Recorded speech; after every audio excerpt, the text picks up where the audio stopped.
మీకు మీకు ఇంకొక ఎగ్జాంపుల్ చెప్తా. అదేంటంటే చాలామంది కన్వర్ట్ అవుతా ఉంటారు.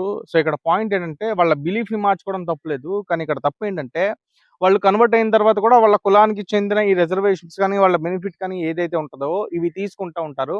సో, సర్టిఫికేట్‌లో ఒక పేరు, ఒరిజినల్‌లో వేరే పేరు ఉంటది. సో, ఇక్కడ పాయింట్ ఏంటంటే రీసెంట్‌గా ఏపీ హైకోర్ట్ ఒక మైండ్ బ్లోయింగ్ తీర్పిచ్చింది. ఎవరైతే మతం మారిన తర్వాత తను ఎస్సీ, ఎస్టీ అట్రాసిటీ కేస్ పెడితే కోర్ట్ కొట్టివేస్తూ మతం మారిన తర్వాత నీకు ఆ బెనిఫిట్స్ చెల్లవని చెప్పి ఒక తీర్పిచ్చింది.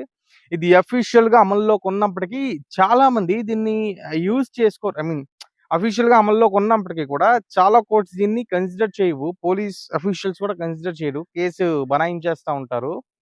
సో, మోడీ గవర్నమెంట్ ఇది కాస్ట్ సెన్సస్ కారణం తీసుకోవడానికి కూడా చాలా పెద్ద కారణం. ఇది ఈళ్ళు దిగేలోపు రిజర్వేషన్స్ తీసే అవకాశాలు కూడా చాలా ఉన్నాయి.